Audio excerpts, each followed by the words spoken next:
পিঠাপুলির আজকের আয়োজনে থাকছে ভীষণ মজার পুলি পিঠা, তাও আবার দুধ পুলি। দুধের ঘন মিশ্রণ আর তার সঙ্গে মজাদার নারিকেল আর খেজুরের গুড়ের একটা মিশ্রণে তৈরি ভীষণ মজার দুধ পুলি পিঠা খেতে কার না ভালো লাগে। চলুন তবে আজকে ঝটপট শিখিয়ে দিই। তার জন্য প্রথমেই একটা পুর তৈরি করে নিতে হবে। তার জন্য এখানে আমি 2টি কোরানো নারকেল নিলাম, 8 থেকে 10 টুকরা করে এলাচি এবং দারচিনি আলাদা আলাদা করে নিলাম, আর এখানে দিয়ে দিলাম প্রায় 1.5 কাপের মতন গুড়, আর দিয়ে দিলাম 1 কাপের মতন পানি। মিষ্টিটা আপনারা আপনাদের পছন্দ অনুযায়ী কমিয়ে কিংবা বাড়িয়ে নিতে পারেন। এবারে চুলায় বসিয়ে দিয়ে সেই সব কিছুকে খুব ভালোভাবে মিশিয়ে নিতে হবে। ব্যাস, আমি কিন্তু এই পুরের জন্য আর এক্সট্রা কোনো উপকরণ ইউজ করব না। কিছুক্ষণ সময় দিলেই দেখবেন আস্তে আস্তে করে এগুলো গলা শুরু হয়েছে আর একটা সুন্দর স্মেল চারদিকে ছড়িয়ে যাচ্ছে। আমার তো ভাই এগুলো খেতে ভীষণ ভালো লাগে, পিঠায় দেওয়ার চেয়ে বেশি মনে হয় মুখেই পুরে দিচ্ছিলাম। এই যে আস্তে আস্তে করে জাল হয়ে আসছে, আর যতক্ষণ না পর্যন্ত তেলটা ছেড়ে আসবে আর ভালোভাবে গোল্ডেন ব্রাউন কালার হয়ে যাবে বা লালচে কালার হয়ে আসবে আর পানিটা শুকিয়ে যাবে, ততক্ষণ কিন্তু এটাকে ভেজে নিতে হবে। মোটামুটি খুব ভালোভাবে ভেজে নেওয়ার পর আস্তে আস্তে করে এটাকে ঠান্ডা করে নিতে হবে, আর ততক্ষণে পিঠার খামির তৈরি করে ফেলতে হবে। আমার কিন্তু পুর একদম তৈরি হয়ে গিয়েছে। এবার পিঠা বানানোর পালা। একটুখানি টিপস দিয়ে দিই, যখন দেখবেন গুড়গুলো এরকম নরম থাকবে তখন বুঝতে হবে গুড়টা খুবই ভালো। এটা কিন্তু আমার কথা না, এটা আমাদের মা খালাদের কথা, অবশ্যই 100% সত্যি। আর এদিকে ভেজা চালের গুঁড়াকে ভালোভাবে ভেঙে নিয়ে সেটাকে ভেজে নেওয়া হয়েছিল। এখানে প্রায় 1 কেজির মতন চালের গুঁড়া আছে, এর মধ্যে 1 চামচের মতন লবণ দিয়ে দিলাম। লবণটা একটুখানি আন্দাজ করে দিতে পারেন। এবারে লবণটার সঙ্গে ভালোভাবে চালের গুঁড়াটা মিশিয়ে নিয়ে আস্তে আস্তে করে গরম পানি অ্যাড করতে হবে। এই পিঠাটা বানাতে অনেকখানি গরম পানির প্রয়োজন, কিন্তু তাই বলে কিন্তু একসাথে সব দিয়ে দেওয়া যাবে না। একটু একটু করে দিয়ে একটা হাতলের সাহায্যে ভালোভাবে এটাকে মিশিয়ে নিতে হবে।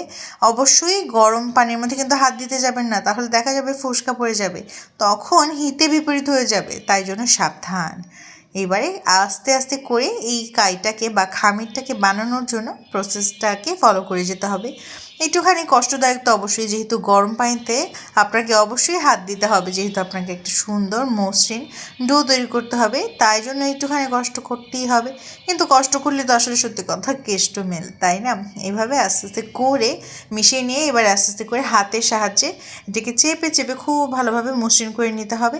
যত ভালো মসৃণ হবে ততই কিন্তু পিঠাগুলো সুন্দর হবে, নাহলে কিন্তু ফেটে যেতে পারে, পিঠাগুলো হতে চাইবে না। এই যে দেখতে পাচ্ছেন একদম রেডি। এবারে আস্তে আস্তে করে ছোট ছোট লেচি কেটে নিচ্ছি।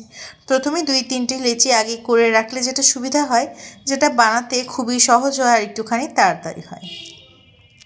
এবারে লেচি যেটাকে কেটে রেখেছিলাম সেটাকে 2 হাতের 2 আঙ্গুল দিয়ে চেপে চেপে একটুখানি বড় করতে হবে। দুধ পুলিগুলো কিন্তু একটুখানি ছোটই হয়, কারণ একবারে যেন মুখে পুরে দেওয়া যায়, মেন রিজন থাকে সেটাই। তবে আপনি চাইলে আরও একটুখানি বড় করতে পারেন, তবে বেসিক্যালি আমরা সবাই এইভাবে ছোট ছোট টুকরো করি বা ছোট ছোট করেই পিঠা বানাই, যেন দেখতেও সুন্দর লাগে আর খেতেও বেশ মজা হয়। এবারে বানানো হয়ে গিয়েছে, 3-4টি বানিয়ে নিয়েছি, আর এর মধ্যে এবারে পুরটাকে দিয়ে দিচ্ছি। পুর কিন্তু অতিরিক্ত দিতে যাবেন না, তাহলে দেখবেন আগেই ফেটে বের হয়ে যাচ্ছে, তখন কিন্তু হিতে বিপরীত হয়ে যাবে, তাই জন্য সাবধান। এবারে ভালোভাবে চেপে চেপে আস্তে আস্তে করে পিঠার একটা শেপ দিয়ে দিচ্ছি। আপনারা চাইলে যে কোনো শেপ দিতে পারেন বা এই পিঠাটাকে বানানোর পর সুন্দর সুন্দর ডিজাইন করতে পারেন।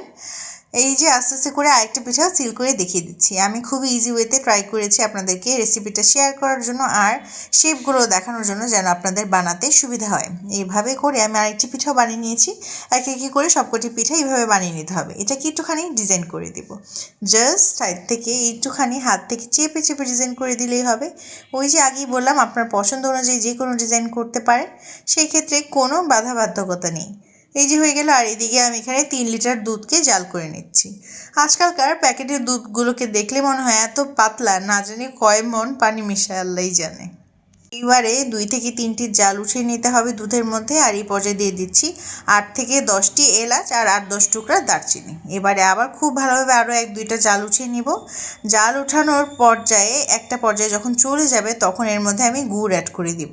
প্রথম অবস্থায় কিন্তু আমি গুড় অ্যাড করিনি। এই যে এইবারে 5 থেকে 6টি জাল উঠে গিয়েছে, আর এখানে আস্তে আস্তে করে আমি গুড় অ্যাড করব। আজকে আমি এখানে প্রায় 1 থেকে 1.5 কাপের মতন গুড় অ্যাড করছি। গুড়টা কিন্তু গুড়ের মিষ্টত্ব অনুযায়ী কমে কিংবা বাড়িয়ে দিতে পারেন, আর অবশ্যই শুধু গুড়ের মিষ্টত্ব না, আপনারা নিজেদের পছন্দ অনুযায়ী কমে কিংবা বাড়িয়ে দিতে পারেন। প্রথমে আমি এখানে 1 কাপের মতন গুড় অ্যাড করেছিলাম এবং পরবর্তীতে আমি আরও একটুখানি অ্যাড করেছি। টোটাল 1 কাপ আর 1/3 কাপ আমি এখানে গুড় ইউজ করেছি। এবারে খুব ভালোভাবে মিষ্টিটা বাড়ানোর জন্য বা মিষ্টিটাকে পারফেক্টভাবে গুলানোর জন্য এভাবে দুধের মধ্যে ভালোভাবে মিশিয়ে নিতে হবে।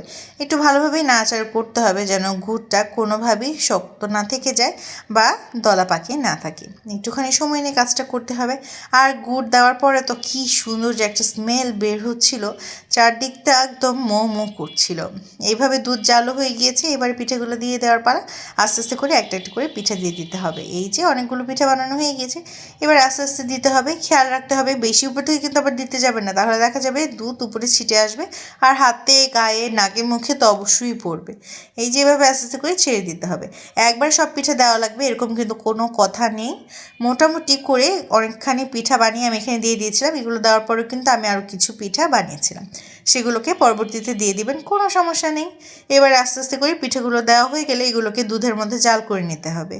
মোটামুটি কিন্তু পিঠা হয়ে এসেছে, এই যে অলরেডি কিন্তু একটুখানি ফুলে গিয়েছে। ভাবে কিছুক্ষণ সময় নিয়ে জাল করলে দেখবেন আস্তে আস্তে দুধটা অনেকখানি ঘন হয়ে গিয়েছে আর পিঠাগুলো মোটামুটি সেদ্ধ হয়ে এসেছে। এই পর্যায়ে আমার পিঠা একদম তৈরি। এই তো আজকের মজাদার দুধ পুলি একবারে তৈরি হয়ে গিয়েছে।